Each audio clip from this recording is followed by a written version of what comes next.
mainly a stage designer for theater, typically lighting, sometimes scenery and lighting. I was born and raised in the Philadelphia area, Cherry Hill, New Jersey. And I went to college at Carnegie Mellon in Pittsburgh. And then I went to graduate school at Yale in New Haven, and then spent about 9 years in New York before moving back to the Philadelphia area, where I've been for the last 12 years now, 12 years on August 1st. That goes back to just going back to college, being in at Carnegie Mellon in Pittsburgh is when I began my friendship with August. So I met August in 1998. He was around for a production of Fences at the Pittsburgh Public Theater.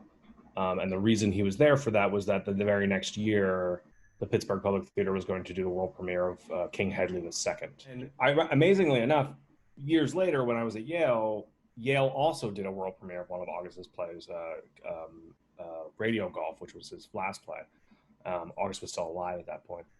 And so it was kind of a fun. That's cool. We did it all again like 6 years later. It was kind of fun. So being familiar with Wilson's canon, what sticks out to you about this particular play? So two things happened in Two Trains Running. One is that's when he realized, he was like, oh, I have 4 decades already. I'm going to just complete the rest of the 20th do the whole thing, yeah. That's when the cycle really started. Mm-hmm. The second thing is that is also when he invented On Esther. I want to ask you, because you're a designer, when you look at this material, what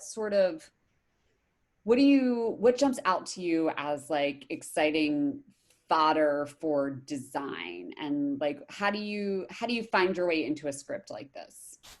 I guess a couple things. The first is there's been a tendency over the last 35, 40 years to approach his work with a sense of realism. Mm-hmm. And I think we're starting to chip away at that sensibility. It's a little bit easier to be more surreal or more, dreamlike or more abstract with a play like Gem of the Ocean or even Piano Lesson. But the real challenge is to chip away at that over reliance on realism with a play like Two Trains. And so one of my first impulses would be, if I were to design it, would be to go, look, all right, well, where's the emotional energy that we can use to help abstract this idea? Mm-hmm.